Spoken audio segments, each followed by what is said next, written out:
बुद्ध और एक आदिवासी गांव की कहानी। बहुत समय पहले जब भगवान बुद्ध ने ज्ञान की प्राप्ति कर ली थी, वे अपने उपदेश देने के लिए विभिन्न स्थानों की यात्रा करते थे।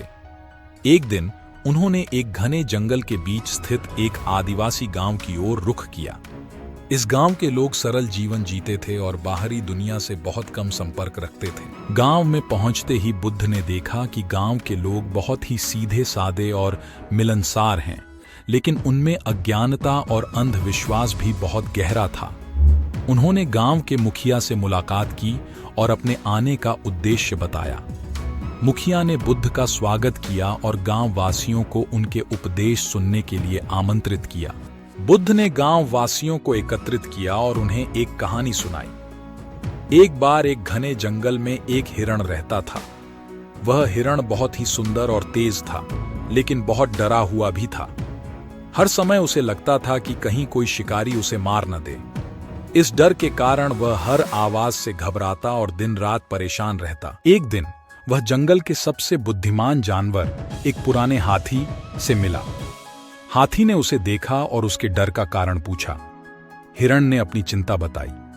हाथी ने मुस्कुराते हुए कहा, डरना स्वाभाविक है, लेकिन हर समय डर में जीना जीवन को मुश्किल बना देता है।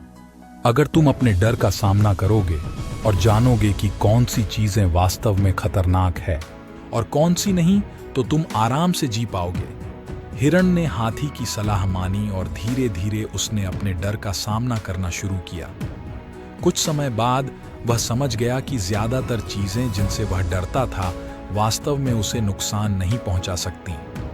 वह अब बिना डर के जंगल में स्वतंत्र रूप से घूमने लगा। बुद्ध ने कहानी समाप्त की और गांव वासियों की ओर देखा।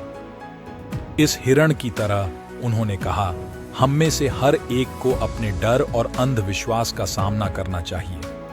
जब तक हम सच्चाई को नहीं समझते, हम अपने डर और अज्ञानता के कारण परेशान रहते हैं। सच्चाई की खोज ही हमें शांति और खुशी की ओर ले जाती है।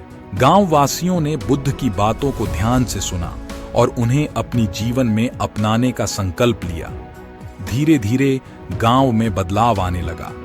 लोग अधिक जागरूक और सच्चाई की खोज में लग गए।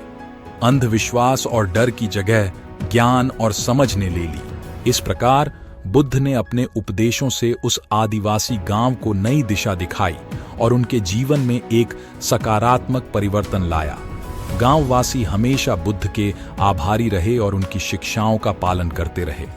आशा करते हैं कि आपको ये कहानी अच्छी लगी होगी और ऐसे ही जीवन में बदलाव लाने वाली वीडियो देखने के लिए हमारे चैनल बुद्ध ज्ञान को सब्सक्राइब करें। धन्यवाद।